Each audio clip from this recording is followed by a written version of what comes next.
Perkenalkan, nama saya Agudrio Pavel Stefanundai, jurusan Manajemen Fakultas Ekonomi dan Bisnis Universitas Bosowa, Makassar.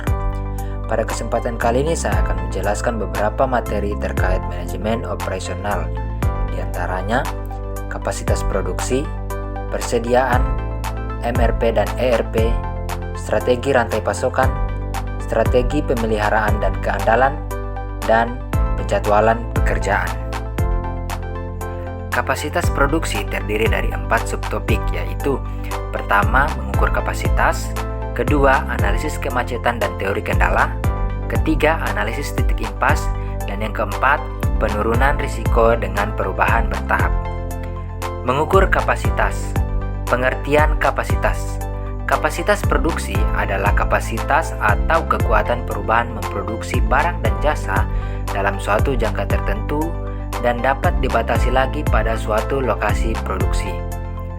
Untuk perusahaan yang tertata rapi, maka akan benar-benar memperhitungkan kapasitas produksi untuk membuat perkiraan potensi pendapatan yang mungkin didapatkan perusahaan.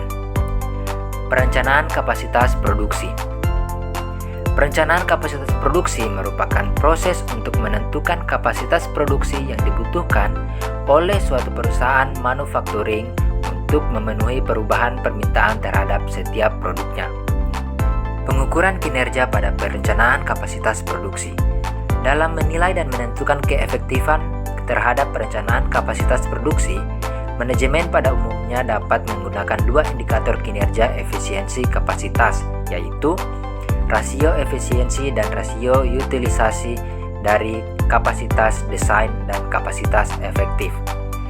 Rumus kapasitas produksi yaitu efisiensi sama dengan output aktual dibagi kapasitas efektif kali 100. Utilisasi sama dengan output aktual dibagi kapasitas desain dikali 100. Analisis kemacetan dan teori kendala. Kendala yang krusial dalam banyak sistem adalah kemacetan. Berikut 4 prinsip manajemen kemacetan, yaitu merilis order pekerjaan pada sistem dalam kecepatan yang ditetapkan oleh kapasitas kemacetan. Waktu yang hilang pada saat kemacetan terjadi merepresentasikan kapasitas yang hilang dari seluruh sistem. Meningkatkan kapasitas dari jalur yang tidak terjadi kemacetan adalah sebuah fata morgana. Meningkatkan kapasitas dari kemacetan akan meningkatkan kapasitas keseluruhan sistem. Analisis titik impas. Break-even point merupakan suatu kondisi perusahaan yang dimana dalam operasionalnya tidak mendapat keuntungan dan juga tidak menderita kerugian. Dengan kata lain, antara pendapatan dan biaya pada kondisi yang sama sehingga labanya adalah nol. Tujuan analisis titik impas adalah untuk mengetahui tingkat aktivitas di mana pendapatan hasil penjualan sama dengan jumlah semua biaya variabel dan biaya tetapnya. Menentukan bagaimana menangani risiko. Langkah berikutnya adalah menentukan apa yang harus dilakukan pada tiap risiko, sehingga kita dapat menanganinya dengan baik. Dalam dunia manajemen, risiko ada 4 strategi utama sebagai berikut. 1. Menghindari risiko. Keuntungan strategi ini adalah bahwa ini merupakan cara yang paling efektif dalam berurusan dengan risiko. Dengan menghentikan aktivitas yang menyebabkan masalah-masalah potensial, dapat menghilangkan peluang kerugian. Mengurangi risiko.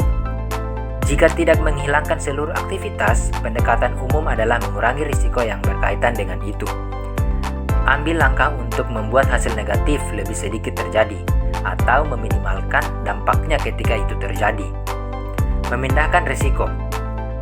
Kita semua familiar dengan konsep asuransi dari kehidupan sehari-hari, dan hal yang sama berlaku dalam bisnis.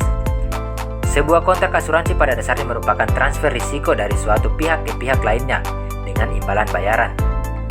Persediaan terdiri dari 4 subtopik, yaitu 1. Menilai pentingnya persediaan, 2. Manajemen persediaan, 3. Model persediaan, dan 4. Model probabilistik persediaan. Menilai pentingnya persediaan. Persediaan merupakan barang atau bahan yang disimpan dan akan digunakan pada saat tertentu dengan tujuan tertentu. misalnya untuk proses produksi, untuk dijual kembali, atau sebagai cadangan dari peralatan yang digunakan.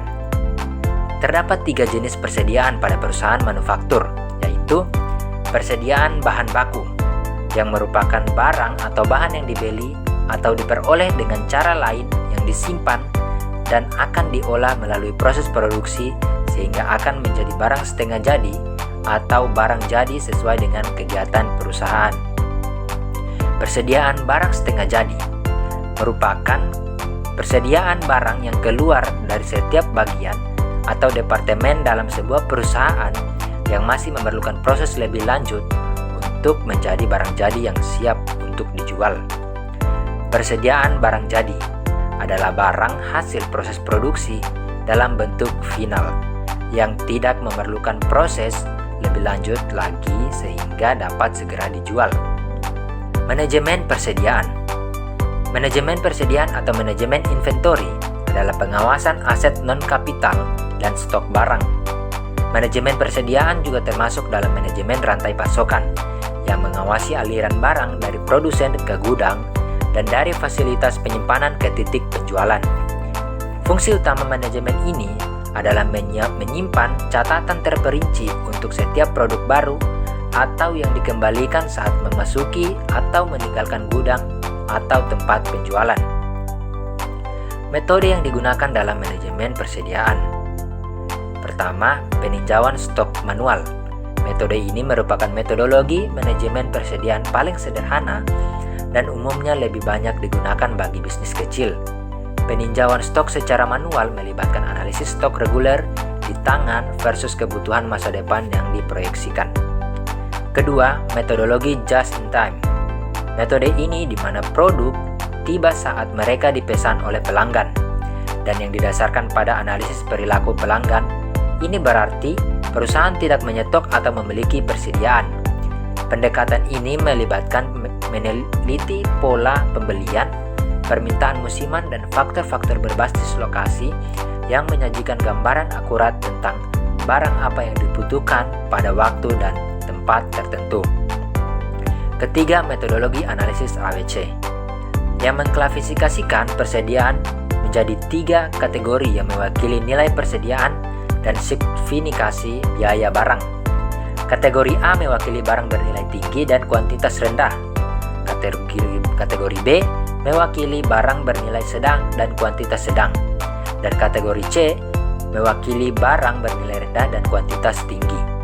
Setiap kategori dapat dikelola secara terpisah oleh sistem manajemen inventaris dan penting untuk mengetahui item mana yang merupakan penjualan terbaik untuk menjaga jumlah stok buffer di tangan. Keempat, metodologi economic order quantity. Metodologi digunakan dalam manajemen inventory dengan menghitung jumlah unit yang harus ditambahkan perusahaan ke dalam inventarisnya dengan setiap order batch untuk mengurangi total biaya inventarisnya. Biaya menginventarisnya termasuk biaya penyimpanan dan pengaturan. Fungsi manajemen persediaan dalam sebuah bisnis. Manajemen persediaan bertanggung jawab untuk mengawasi produk-produk yang tersedia dalam persediaan dan arus keluar dan arus masuk. Manajemen persediaan memastikan bahwa tidak ada unit yang berlebih atau dalam jumlah kecil dalam penyimpanan sehingga kinerja organisasi tidak boleh berada dalam bahaya. Model persediaan. Jenis-jenis persediaan. Pertama, persediaan bahan mentah adalah persediaan yang masih belum memuat elemen-elemen biaya di dalam bahan tersebut. Misalnya pada pabrik furnitur, maka bahan mentahnya masih kayu gelondongan, belum ada penanganan lebih lanjut yang dapat diposting menjadi biaya perusahaan. Kedua, persediaan komponen rakitan. Komponen-komponen rakitan ini sangat mudah dijumpai di industri elektronik dan otomotif. Setiap pabrik elektronik atau otomotif pasti memiliki pabrik perakitannya sendiri. Dalam sebuah pabrik perakitan tersebut, ada bermacam-macam persediaan komponen-komponen rakitan. Seperti contohnya, dalam sebuah pabrik laptop, maka hard disk merupakan persediaan komponen-komponen rakitan yang siap dirakit menjadi laptop. Ketiga, persediaan bahan pembantu atau persediaan bahan penolong merupakan katalisator dari produksi bahan tersebut. Jadi, bahan tersebut bukan merupakan bagian atau komponen barang jadi, namun bahan tersebut sangat diperlukan dalam produksi. Keempat, persediaan dalam proses. Persediaan dalam proses atau biasa disebut persediaan setengah jadi merupakan persediaan yang keluaran dari tiap-tiap proses, namun masih belum sempurna dan masih harus dilakukan pengolahan lagi. Terakhir, persediaan barang jadi merupakan barang yang sudah tidak memerlukan pengolahan lagi, tinggal dipasarkan dan siap dijual, yang berarti bahan semua unsur biaya produksi sudah melekat di barang tersebut. Model probabilistik persediaan. Inventory probabilistik, jumlah permintaan barang tiap-tiap periodenya tidak diketahui secara pasti, dan informasi tentang permintaan dapat diketahui dari pola permintaan yang diperoleh berdasarkan data masa lalu. Persediaan model ditandai dengan dua hal yang mendasar, yaitu besarnya pemesanan selalu tetap untuk setiap kali pemesanan dilakukan, dan saat pemesanan dilakukan apabila jumlah persediaan yang dimiliki telah mencapai titik pemesanan kembali. MRP dan ERP terdiri dari 7 subtopik, yaitu pertama, permintaan dependen, kedua, struktur MRP, ketiga, manajemen MRP, keempat, teknik pengukuran lot, kelima, perluasan MRP, keenam, MRP dan industri jasa, dan yang ketujuh, perencanaan ERP. Permintaan dependen. Dependent demand merupakan permintaan terhadap material, parts, atau produk yang terkait langsung terhadap atau diturunkan dari struktur bill of material untuk produk akhir atau untuk item tertentu. Sedangkan independent demand merupakan permintaan terhadap material, parts, atau produk yang bebas atau tidak terkait langsung dengan struktur bill of material untuk produk akhir atau item tertentu. Struktur MRP. Cara kerja sistem MRP adalah sebagai berikut. Pesanan produk menjadi dasar untuk membuat schedule produksi master atau master produksi schedule yang memberikan gambaran tentang jumlah item yang diproduksi selama periode waktu tertentu. Jadi, MPS berdasarkan peralaman kebutuhan peralatan yang diperlukan dan merupakan proses alokasi untuk mengadakan sejumlah peralatan yang diinginkan dengan memperhatikan kapasitas yang dimiliki. Dalam hal ini, pekerja, mesin, dan bahan. Manajemen MRP. Pengertian MRP atau Material Recruitment Planning. Menurut Stephenson, Material Recruitment Planning merupakan suatu sistem informasi berbasis komputer atau disebut jadwal produksi induk. Sedangkan barang jadi menjadi beberapa tahapan kebutuhan subsei, komponen, dan bahan baku. Dengan demikian, dapat dikatakan bahwa MRP adalah suatu rencana produksi untuk sejumlah produk jadi dengan menggunakan tenggang waktu sehingga dapat ditentukan kapan dan berapa banyak dipesan untuk masing-masing komponen suatu produk yang akan dibuat. Pengertian ERP. Perencanaan sumber daya perusahaan atau sering disingkat ERP dari istilah bahasa Inggrisnya Enterprise Resource Planning adalah sistem informasi yang diperuntukkan bagi perusahaan manufaktur maupun jasa yang berperan mengintegrasikan dan mengotomatisasikan proses bisnis yang berhubungan dengan aspek operasi, produksi maupun distribusi di perusahaan bersangkutan. Perluasan MRP. Berikut ini tahapan evolusi ERP sebagai berikut. Tahap 1, Material Recruitment Planning, merupakan cikal bakal dari ERP dengan konsep perencanaan kebutuhan material. Tahap 2, Closed Loop MRP, merupakan sederetan fungsi dan tidak hanya terbatas pada MRP, terdiri dari alat bantu penyelesaian masalah prioritas dan adanya rencana yang dapat diubah atau diganti jika diperlukan. Tahap 3, Manufacturing Resource Planning, merupakan pengembangan dari closed loop MRP yang ditambahkan 3 elemen, yaitu perencanaan penjualan dan operasi, antarmuka keuangan, dan simulasi analisis dari kebutuhan yang diperlukan. tahap 4, Enterprise Resource Planning, merupakan perluasan dari MRP 2, yaitu perluasan pada beberapa proses bisnis diantaranya integrasi keuangan, rantai pasok, dan meliputi lintas batas fungsi organisasi dan juga perusahaan dengan dilakukan secara mudah.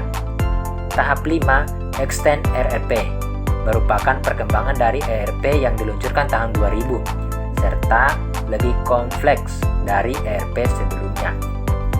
Strategi rantai pasokan terdiri dari 10 subtopik, yaitu pertama, pentingnya strategi rantai pasokan, kedua, permasalahan dalam rantai pasokan, ketiga, strategi 6 sumber, keempat, risiko rantai pasokan, kelima, pengelolaan rantai pasokan terintegrasi, keenam, basis persediaan, ketujuh, manajemen logistik, 8, manajemen distribusi, 9, manajemen etika dan rantai pasokan berkelanjutan, dan yang terakhir, mengukur kinerja rantai pasokan.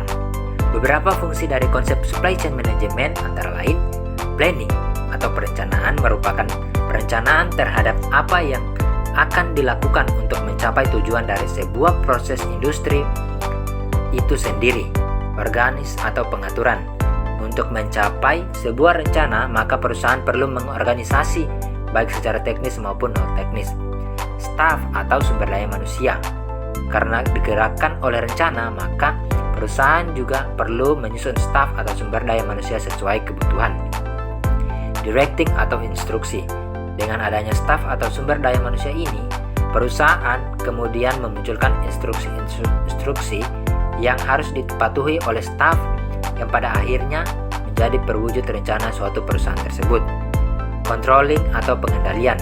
Dari instruksi tersebut, maka manajemen suatu perusahaan akan mengontrol dan memastikan bahwa standar operasional dan instruksi yang diarahkan sesuai dengan rencana dan tujuan, sehingga proses produksi berjalan secara optimal. Permasalahan dalam rantai pasokan.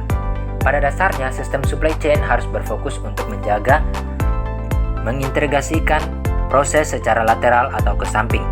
Perluasan proses secara lateral di antara perusahaan-perusahaan yang heterogen dan batas-batas geografis menjadi sangat penting karena adanya globalisasi perusahaan yang sangat pesat, sehingga menambah tantangan dalam mengelola supply chain.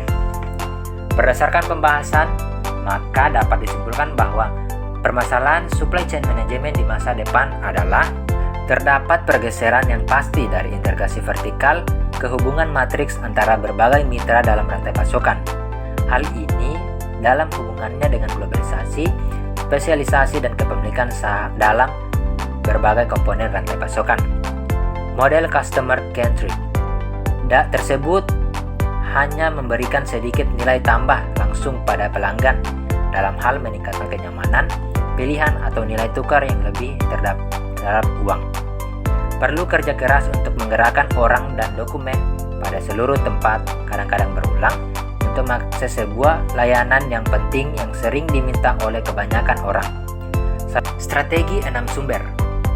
Banyak pemasok. Strategi ini adalah satu pemasok melawan lainnya dan menempatkan penekanan pada pencapaian permintaan pembeli atau pemasok. Pemasok secara agresif bersaing satu sama lain. Menekan sedikit pemasok.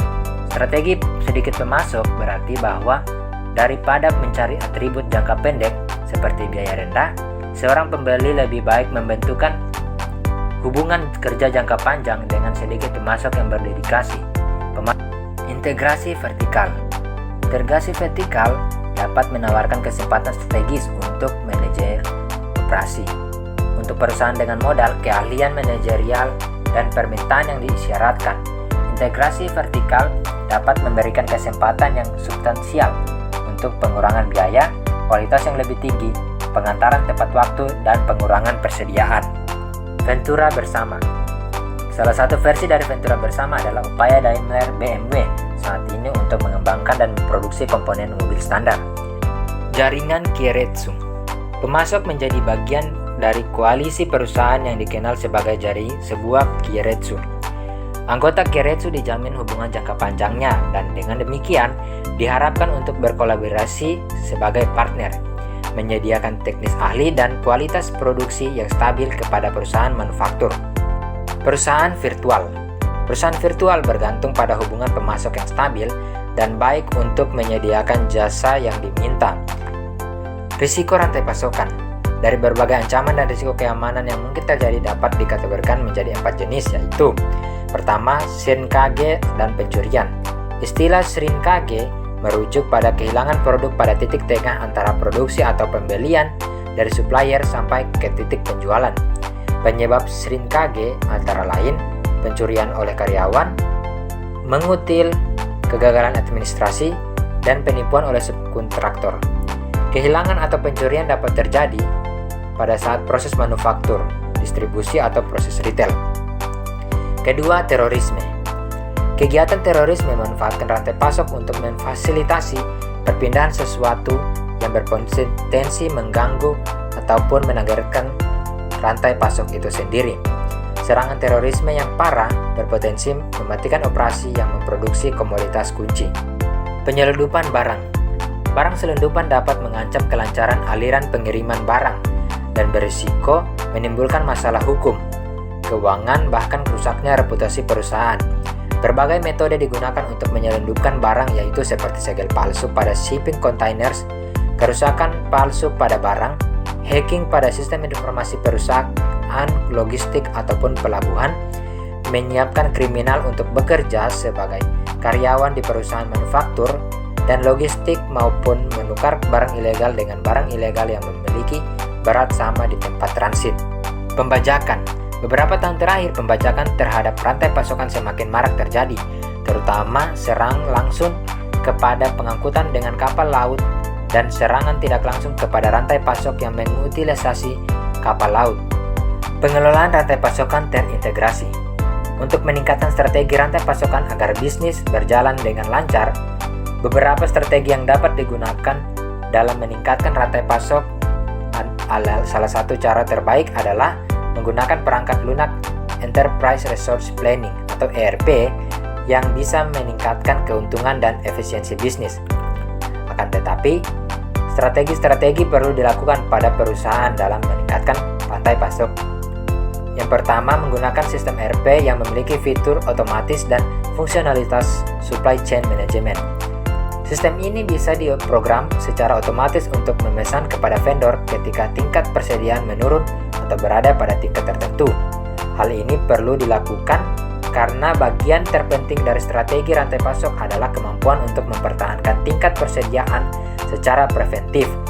Dengan adanya sistem ERP akan memberikan karyawan peluang untuk mengerjakan hal lain karena sistem pembelian persediaan yang otomatis dari ERP. Menggunakan standarisasi dari ERP. Salah satu kunci keberhasilan setiap strategi rantai pasok adalah proses standarisasi. Standarisasi dari ERP bisa memudahkan pekerjaan karyawan, meningkatkan akurasi, mendorong kinerja tim, menghemat waktu dan biaya, serta mengurangi kemungkinan salah komunikasi. Meningkatkan transparansi. Berbagai masalah yang terjadi pada kegiatan rantai pasok permanen seperti limbah, kesalahan, dan bahkan penipuan bisa diatasi dengan merekonsiliasi angka-angka pada perangkat lunak. Meningkatkan transparansi supply chain management internal sangat penting untuk mengurangi inventaris dan kerugian finansial yang tidak dapat dijelaskan. Basis persediaan. Persediaan yang dimiliki perusahaan terbagi menjadi 5 kelompok, antara lain bahan baku, yaitu material yang akan dipakai untuk memproduksi barang jadi. Contohnya, kain menjadi bahan baku utama dalam industri. Perlengkapan pabrik, yakni semua barang yang berfungsi melancarkan proses produksi, seperti oli dan bahan pembersih mesin. Bahan penolong pabrik, meliputi barang dan bahan yang juga menjadi bagian proses produksi yang nilainya kecil, seperti benang pada industri garmen. Barang dalam proses, maksudnya bahan baku yang sudah masuk proses produksi tapi belum selesai dikerjakan, misalnya kain yang baru selesai dijahit pada industri garmen. Barang jadi yaitu semua barang yang siap dijual kepada konsumen. Manajemen logistik. Manajemen logistik adalah salah satu komponen penting dalam manajemen rantai pasokan atau supply chain management yang digunakan untuk memenuhi permintaan pelanggan melalui perencanaan, pelaksanaan, serta pengendalian keefisiensian dan keefektifan aliran dan penyimpanan barang, pelayanan, dan informasi terkait dari titik permulaan hingga titik tujuan. Manajemen logistik ini bertujuan untuk memperoleh dan mendistribusikan bahan dan produk di tempat dan waktu yang tepat yang melibatkan proses pemesanan, pergudangan, penanganan bahan atau produk, pengemasan dan transportasi. Ini juga merupakan sebuah industri yang perkembangannya sangat pesat di dunia bisnis sekarang. Manajemen distribusi. Manajemen distribusi dalam sebuah perusahaan merupakan upaya pengaturan yang menyangkut perencanaan aspek ketersediaan dan penyaluran barang kepada konsumen. Manajemen distribusi juga merupakan kegiatan yang sangat penting untuk membantu proses pemasaran yang dijalankan oleh sebuah perusahaan. Manajemen etika dan rantai pasokan berkelanjutan. Pengelolaan material, informasi, dan arus modal serta kerjasama di antara perusahaan di sepanjang rantai pasokan industri mengambil sasaran dari 3 dimensi pembangunan berkelanjutan, yaitu ekonomi, lingkungan, dan industri, ke dalam perhitungan yang berasal dari persyaratan pelanggan dan pemangku kepentingan. Pemangku kepentingan yang dimaksud di sini ialah orang-orang yang memiliki kepentingan dalam rantai pasok industri pangan.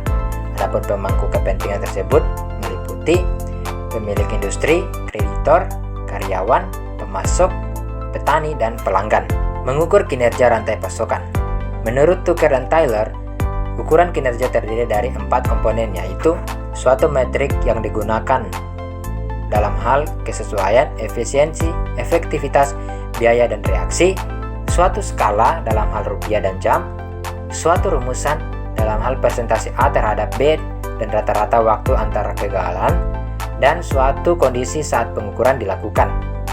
Ukuran kinerja adalah suatu evaluasi kuantitatif dari suatu proses atau produk. Suatu ukuran umumnya terdiri dari suatu angka dan satuannya. Metrik digunakan untuk merefleksikan perkembangan suatu produk dan untuk menentukan apakah sesuai atau tidak dengan progres yang diharapkan. Strategi pemeliharaan dan keandalan terdiri dari 4 subtopik, yaitu yang pertama pentingnya strategi pemeliharaan dan keandalan, kedua keandalan atau reliability, ketiga pemeliharaan atau maintenance, keempat total pemeliharaan yang produktif. Pentingnya strategi pemeliharaan dan keandalan. Maintenance atau pemeliharaan adalah sebuah aktivitas yang berkaitan untuk mempertahankan peralatan sistem dalam kondisi layak bekerja. Sebuah sistem pemeliharaan yang baik akan menghilangkan variabilitas sistem. Taktik pemeliharaan adalah menerapkan dan meningkatkan pemeliharaan pencegahan, meningkatkan kemampuan atau kecepatan perbaikan. Reliability atau keandalan adalah sebuah peluang komponen mesin atau produk akan bekerja baik untuk waktu tertentu di bawah kondisi tertentu. Teknik keandalannya adalah meningkatkan komponen individual, memberikan redundansi. Tujuan pemeliharaan dan keandalan adalah untuk mempertahankan kemampuan sistem selagi mengendalikan biaya. Strategi pemeliharaan dan keandalan yang baik membutuhkan keterlibatan karyawan dan prosedur yang baik. Keandalan atau reliability. Keandalan adalah suatu penerapan perancangan pada komponen sehingga komponen dapat melaksanakan fungsinya dengan baik tanpa kegagalan sesuai rancangan atau proses yang dibuat. Faktor-faktor yang mempengaruhi keandalan meliputi ability. Petugas kesehatan harus memiliki kemampuan teori dan pengalaman lapangan sehingga pada pelaksanaan tugasnya, petugas kesehatan yang dimaksud mampu menunjukkan prestasi. Performance yang dimaksud membina dan memelihara kinerja dari petugas dan institusi yang diwakilinya merupakan kewajiban petugas yang handal.